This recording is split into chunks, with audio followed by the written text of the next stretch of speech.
Maíra, querida, olha, você sabe que a gente está tendo, o presidente Lula está dando uma coletiva nesse momento, ele está falando ali, daqui a pouco eu quero colocar um pouquinho para o nosso público, mas como você já chegou chegando e falando do Malafaia, eu quero que você fale do Malafaia, então, porque agora deu tempo, né? Quando a gente fez a live, a super live, estava tudo fresco. Agora, se você analisou o discurso dele, e aí, tem novidade do que ele falou ali? A principal novidade, eu tenho 2 pontos que eu queria muito te ouvir e quero que a gente dialogue com o público, porque eu acho que são chaves de leitura interessantes que eu vou trabalhar em outros textos. O primeiro é a pesquisa do Pablo Hortelado, que é aquele professor da USP, que trabalha com multidões e percepções, tem boas metodologias para dizer quantas pessoas tinham e faz pesquisa de opinião nas multidões.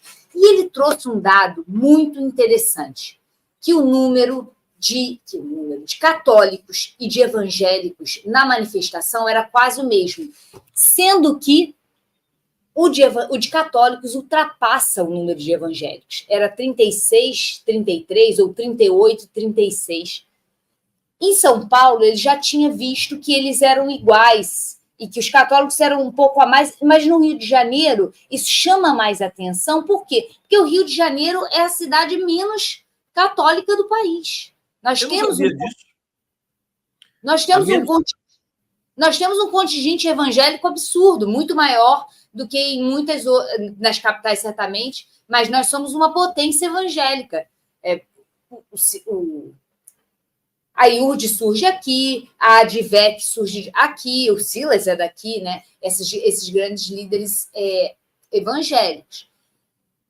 E a gente tem esse número para a gente refletir sobre isso. E aí eu já quero puxar o gancho. Eu tenho trabalhado com meu querido aluno Raul e a gente está formatando um paper sobre o voto do Bolsonaro no Rio.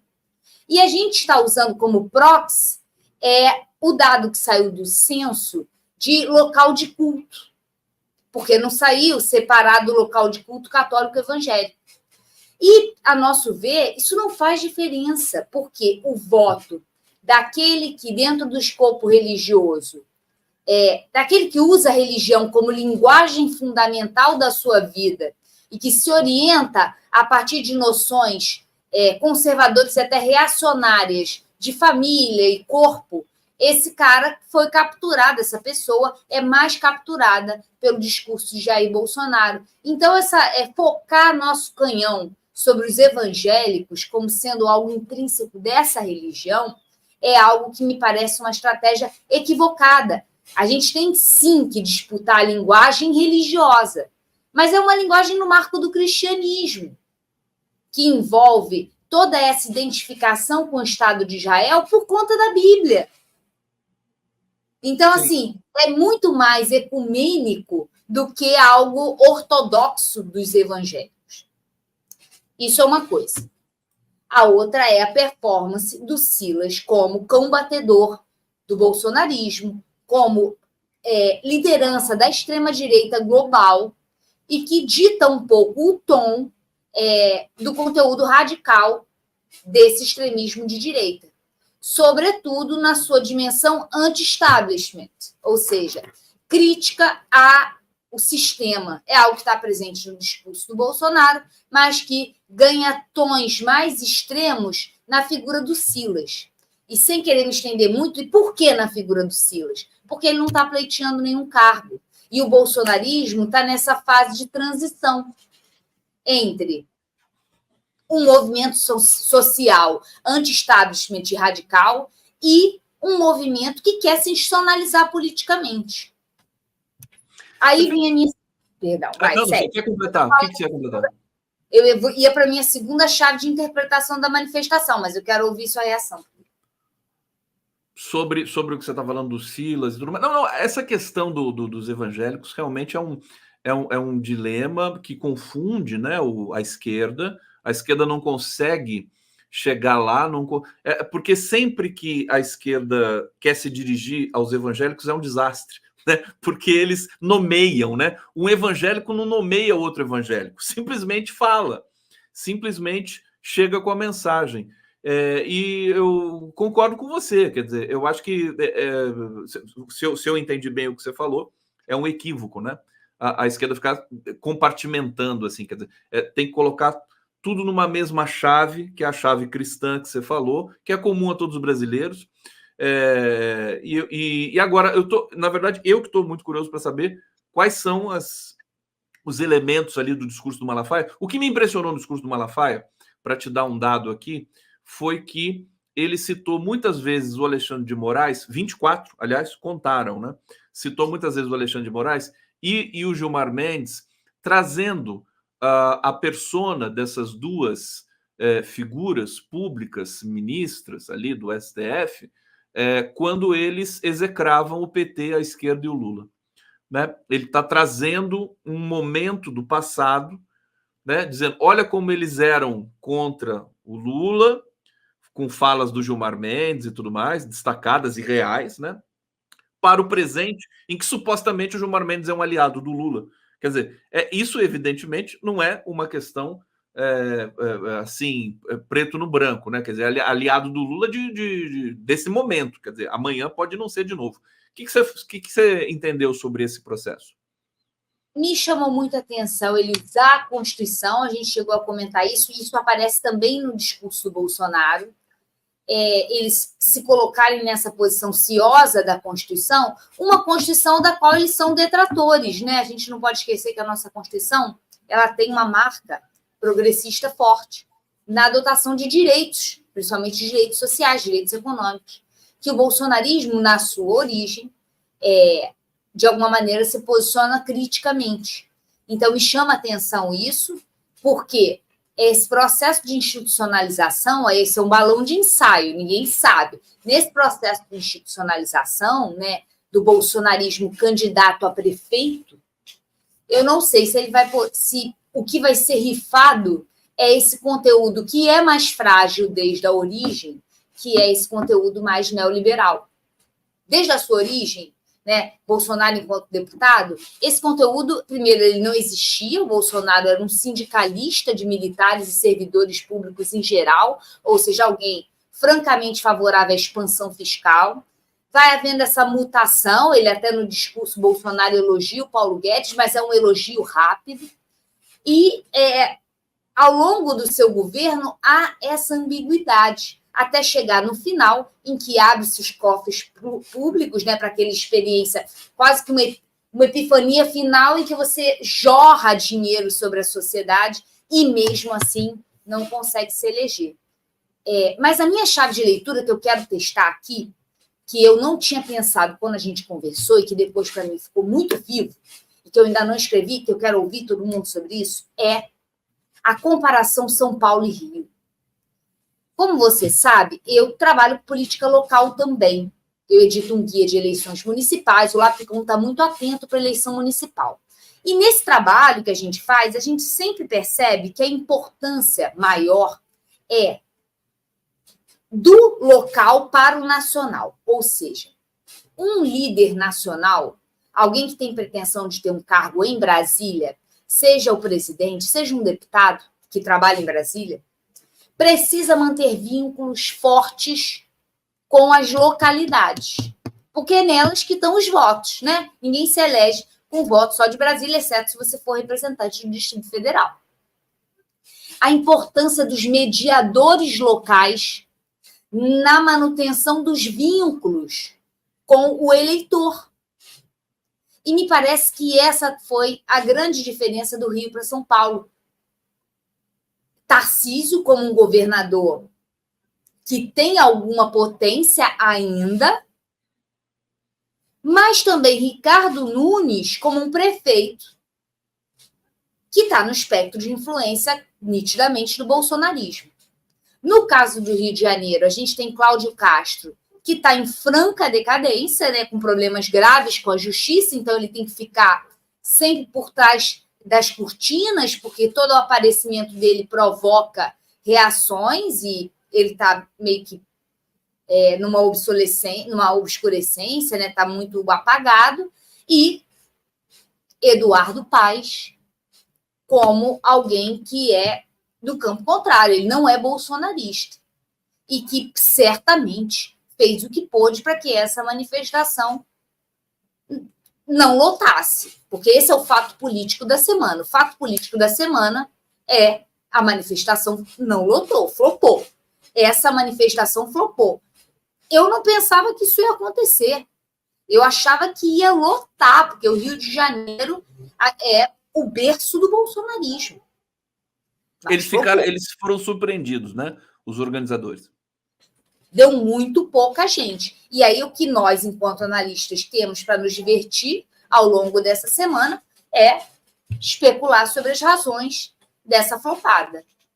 Você acha que o Eduardo Paes está metido nisso? Divertido, né? Não é metido, ele não é bolsonarista, então ele Claro não que ia. não.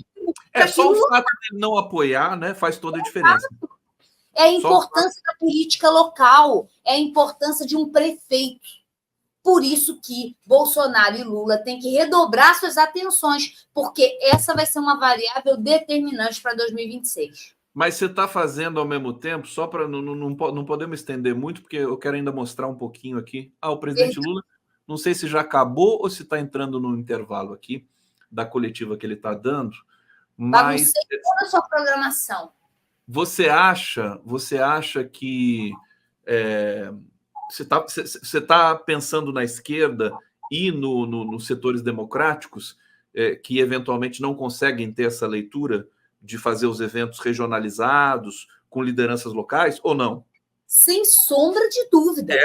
Mas eles chamam, quando o presidente Lula vai para o Rio Grande do Norte, vai para o Pará, ele chama as pessoas locais ali também para subirem. Eu não estou falando dos atores, eu estou falando dos formadores de opinião do campo da esquerda, que ainda, e isso eu convivo com isso diariamente, tem muito preconceito sobre política local. No Rio de Janeiro, então, porque em São Paulo é diferente, o PT tem uma tradição de organicidade. Talvez por isso que isso não esteja tão nítido para você.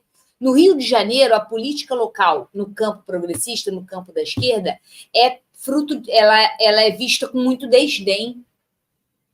Né? Aqueles que atuam na política local, que são prefeitos de cidade pequena, são muito desconsiderados. Você pode ver o imaginário que se cria em torno do Quaquá, por exemplo.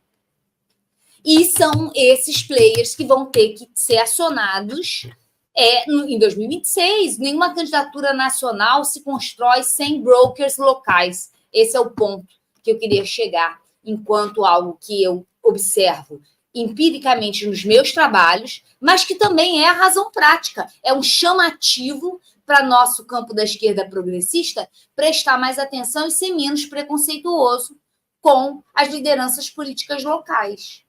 Vamos lá, seguindo aqui com o nosso 11 News. Vou trazer comentários aqui do nosso público. Deixa eu aqui aumentar a caixa de visualização do comentário para que todos enxerguem perfeitamente. Osmar Nogueira está dizendo aqui, Maíra tinha que ser advogada. Aí, Maíra, dá tempo ainda, né? Porque a Maíra tem um poder de persuasão. Eu já fiz RI, eu até escrevi para o João, eu fiz Relações Internacionais e Ciências Sociais. Eu estou satisfeita de fazer faculdade já. Olha, Solange Dietrich, colaborando conosco, Hussein Brasil, Israel da Bíblia não é terra, é o segundo nome de Jacó. Hussein Brasil, temos imagens antigas do Silas elogiando Lula. Imagens antigas a gente tem de tudo, né? Você vai encontrar de tudo nesse país, se for nessa onda de recuperar imagens do passado recente. Aliás, eu não posso deixar de falar aqui da Leilani Doibert, que deu a jornalista da Globo News, deu uma cortada na Daniela Lima, que desapareceu, você acompanhou isso?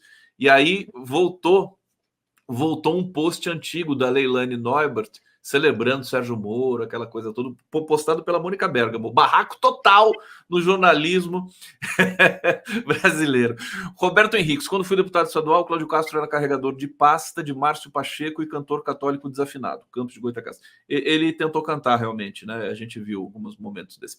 Nelson Roberto de Oliveira, colaborando aqui. Vamos ver um trechinho do Lula para você comentar, Maíra? Deixa eu colocar aqui, deixa eu abrir o áudio.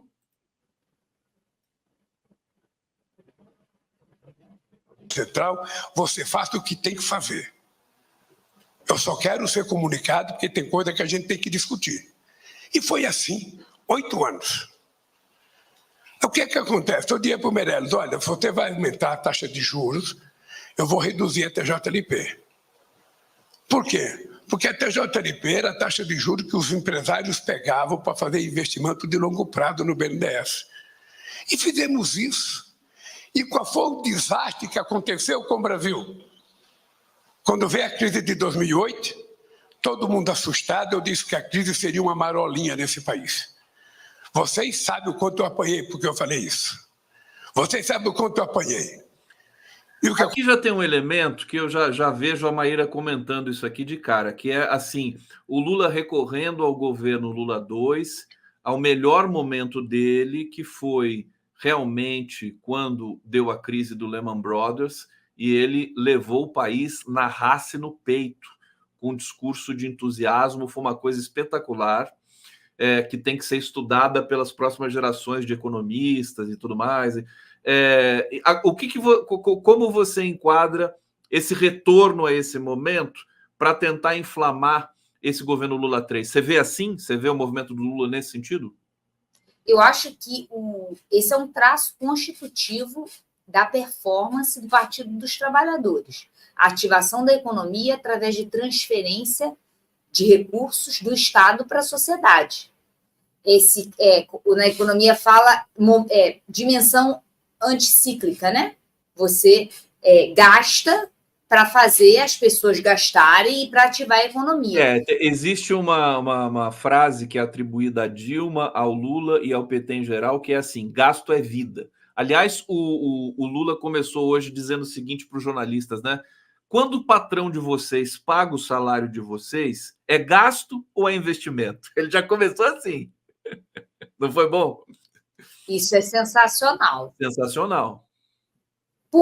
Mas há uma pequena inflexão que durante um tempo eu achei muito interessante, que, assim, no caso da Dilma, ela acabou se voltando muito para o estímulo à oferta, né? O estímulo às empresas e à produção. E esse estímulo tem uma elasticidade econômica menor. Por quê? Porque boa parte dos nossos atores econômicos, em termos de elites, em vez de investir, poupou.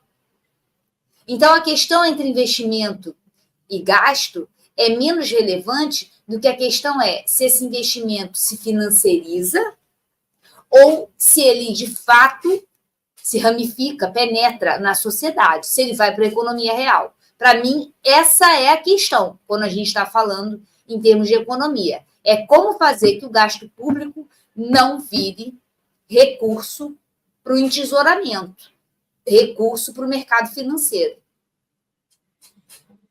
Perfeitamente. E agora, o dado que eu coloquei concretamente é assim: o movimento do Lula, nesse momento, de recorrer ao passado, não a questão, a característica do gasto é vida, mas a característica discursiva, de você falar do passado para significar o presente e para tentar, digamos assim, reviver alguma coisa. Você entende essa sutileza? Quer dizer, porque eu acho... Oi? Adorei esse ponto. Então. Porque esse ponto é uma disputa. O Lula está disputando com essa ideia de que o PT quebrou o país. Ele está disputando com ele mesmo também. Né? O governo anterior. É melhor do que o anterior, certamente. Mas o que eu acho interessante, desde a eleição, eu não sei se isso chama atenção para todo mundo, é que o PT, ele, embora tenha ampliado a correlação de forças para atrair segmentos, as franjas da direita, até as franjas da direita, né? A gente tem dentro do governo partidos que estão nas franjas da extrema-direita. Em termos discursivos, o PT não abriu mão de nada, não fez um meia-culpa. Em todas as entrevistas, o Lula, sempre que confrontado com essa tese de que a política econômica da Dilma foi um fracasso, ele nunca criticou, sempre defendeu. E tanto que recuperou a Dilma e colocou ela no BID. Tanto que em todo discurso que ele é questionado sobre a questão do expansionismo fiscal, ele dobra a aposta do expansionismo. Ele até deixa o Haddad fazer essa performance de acenos ao mercado.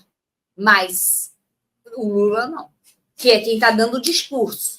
Quem está dando a linha do discurso mestre é um discurso inequivocamente de esquerda. Deixa eu trazer para você, então, Maíra, querida, que é o seguinte: o presidente Lula ontem apresentou um programa que é o Acredita, um programa de crédito, financiamento, ambicioso, interessante, e cobrou os ministros. Fez uma cobrança pública, não sei se você acompanhou, disse que o Alckmin precisa ser mais ágil, comentou que o Haddad precisa ler menos livro e falar mais com parlamentares, e falou, você viu isso, né? Repercutiu muito. Eu acho que eu não fico tão, digamos, lamentoso disso ter repercutido tanto. É o que repercute. São esses comentários. Todo mundo sabe, né, Maíra? O presidente Lula sabe. Então, porque são expressivos, porque chamam a atenção e porque tem polêmica no meio. Intelectuais como nós. Exato, exato. Agora, porque não somos simpáticos com as pessoas. Sim. Nós adotamos posturas arrogantes e de superioridade moral. Então, assim, o Lula. Mas o Haddad falou depois o seguinte: é só o que eu faço na vida. Eu faço isso o tempo todo. Porque é o seguinte, porque, na verdade, quem faz a articulação política desse governo, na minha modesta visão, é o Haddad.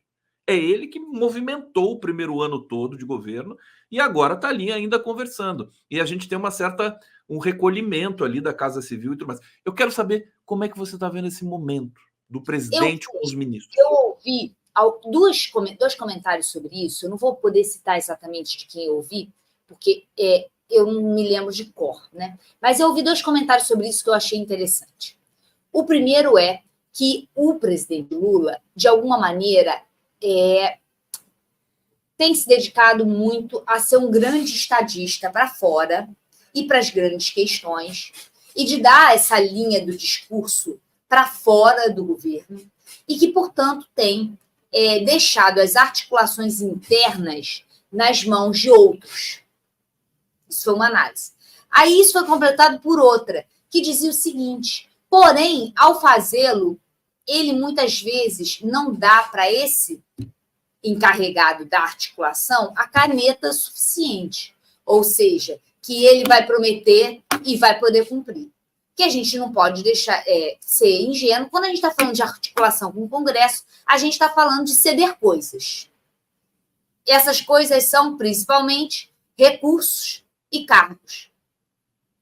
Há uma crítica de que os encarregados pelo Lula de fazer isso, eles, além de estarem menos disponíveis, porque não são, né, talvez, como o Lula, ratos da política, que entendem que esse conversismo é algo que tem que estar muito presente, mas, sobretudo, é menos uma dimensão dos atores encarregados e sim da caneta deles. Se eles, de fato, quando negociam algum tipo de cessão, eles podem levar isso à frente, ou se isso vai, de alguma maneira, ser boicotado por esse discurso de austeridade fiscal. Tá aí Maíra Goulart aqui no 11 News, reforçando o pedido para vocês aqui para darem o like na nossa transmissão. Maíra, eu sei que você está muito voltada para a questão das eleições municipais e você está falando que está fazendo uma cartilha. O que é que você está fazendo para as eleições?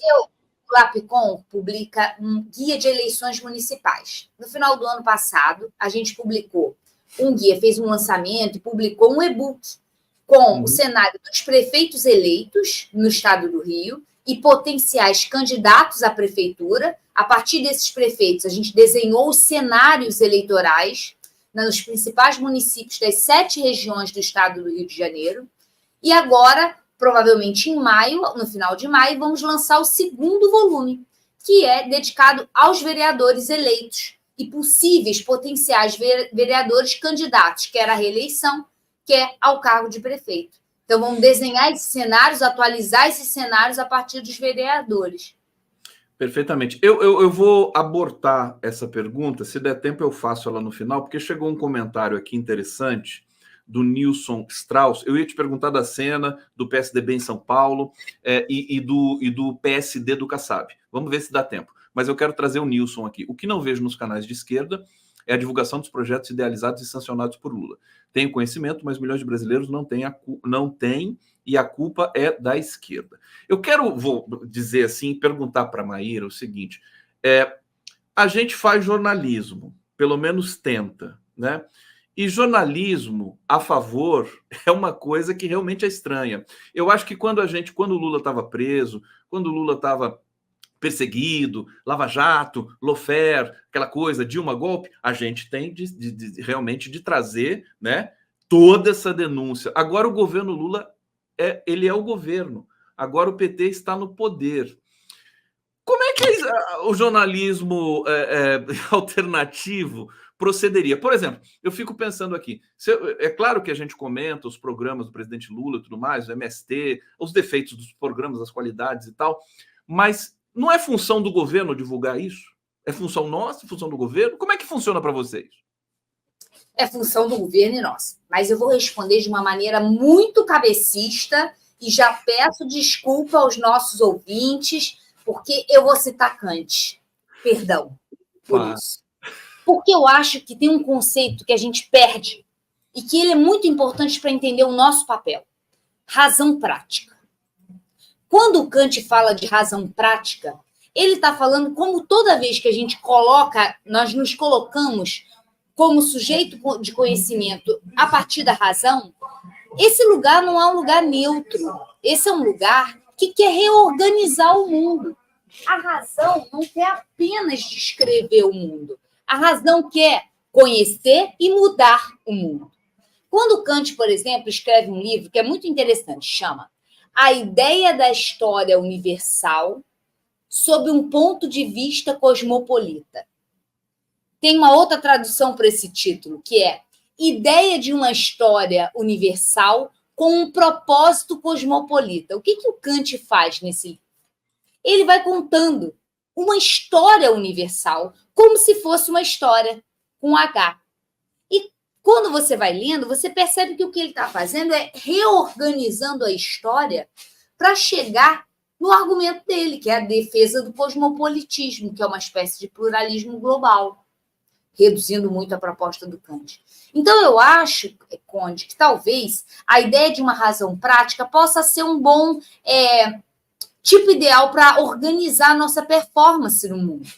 Nossa performance é cognitiva?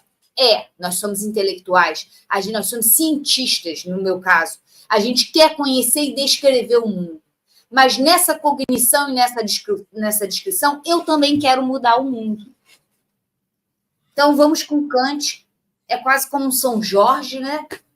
Aliás, falando em São Jorge, eu tenho um presente para você aqui. O Fernando Carvalho, grande ilustrador, está assistindo a gente, mandou um São Jorge aqui e pediu para dividir aqui com você. Olha só, olha que lindo o traço dele, Maíra.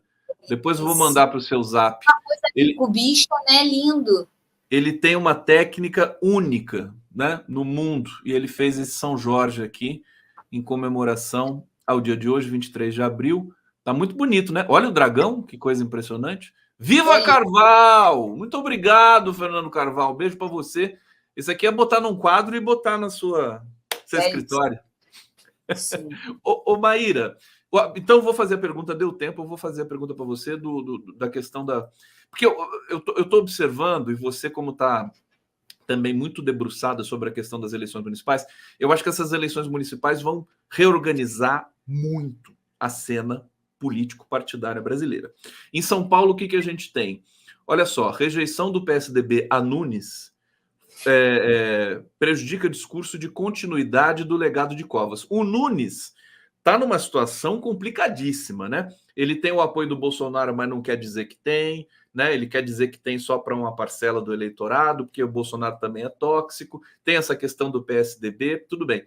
E ontem saiu um dado de que o PSD do Kassab passou o MDB no número de prefeituras no país. PSD já se tornando o partido mais forte, né, do país, no sentido de que o PL do Valdemar da Costa Neto é uma espécie de bolha, né?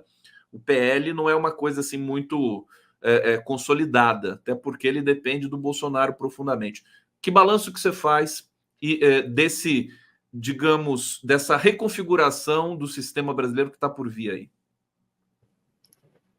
Olha, sua pergunta não é boa, não. Sua pergunta é ótima e me permite explorar uma série de coisas. Eu Vou começar do final, porque eu não posso esquecer isso. Comparação PSD de dado e MDB. São dois partidos que encarnam essa dimensão fisiológica e talvez, vou botar com muitas aspas, moderada, que dita muito o tom dos atores políticos institucionais, que não se orientam tanto, não na sua vida privada, mas na sua performance política, a partir de critérios programáticos, mas se orientam, sobretudo, por critérios pragmáticos de manutenção do seu mandato. A diferença entre o MDB e o PSD, que, para mim, explica essa ascensão meteórica do PSD e um certo declínio do MDB na migração partidária em São Paulo, mas a gente precisa ver os dados nacionais também, é que o MDB ele convive com a disputa de várias lideranças locais. Ele é um partido de lideranças locais. Tem personalismo? Tem, mas ele não tem uma centralidade na dimensão nacional. O PSD tem, que é o Kassab. E a gente sabe que centralidade facilita as coisas, né? Porque você tem como dirimir conflitos de maneira mais fácil. O MDB perdeu desculpa te interromper. O MDB perdeu e recebendo o Paulo Amarante aqui, que já começa Paulo, bom dia. Bom dia, Maíra. Bom dia, Gustavo. Beijo grande, meu querido Paulo. Daqui a pouco a gente vai ficar junto aqui. Só para complementar, Maíra, o MDB não tem essa figura nacional, né? Perdeu, né? Ele não tem um cetro, alguém que tem um cetro que seja capaz de dar esse de ornamento nacional. Teve com Ulisses, mas não tem há muitos anos. E o PSD tem. O MDB funciona bem porque ele consegue articular essas lideranças locais, mas faz falta esse cetro nacional. Quando você me fala do Nunes e o legado do Covas, é exatamente isso, o legado do Covas não engaja mais, porque a direita tradicional não engaja mais, ela perdeu o lugar de engajamento para a extrema-direita. Então, quanto mais o Nunes esconde o seu bolsonarismo e tenta se colocar como herdeiro de um PSDB que não engaja mais, um herdeiro de um PSDB que perdeu todos os seus vereadores na janela partidária. Todos. A meu ver, ele está investindo, ele está jogando mal. O Nunes está jogando mal. Não dá para você ficar com um pé em cada canoa muito tempo. Ele tem que botar mais o pé no bolsonarismo. Tá aí, Maíra Goulart, aqui no 11 News, agradecendo a você. Bom feriado para você aí, que no Rio de Janeiro é feriado, dia de São Jorge. Mas eu sei que você vai trabalhar, porque você é formiguinha, né? Já trabalhei. Já trabalhou? Cedo. Para poder agora me dedicar a feijoada e beber. Agora vai passear com o Brizola e o Hugo Chávez. Não, a gente vai fazer uma feijoada aqui em minha residência. Então aí, ô Paulo, dá para você ir lá. Bom, São Jorge, salve São Jorge. Jorge. Maravilha. Então tá, querida Maíra, um super beijo. Vamos seguir aqui. Semana que vem estamos juntos de novo. A gente vai conversando. Muito obrigado, viu? Sempre pela sua presença aqui. Tá brilhando como sempre. Gente. Salve Jorge para todo mundo.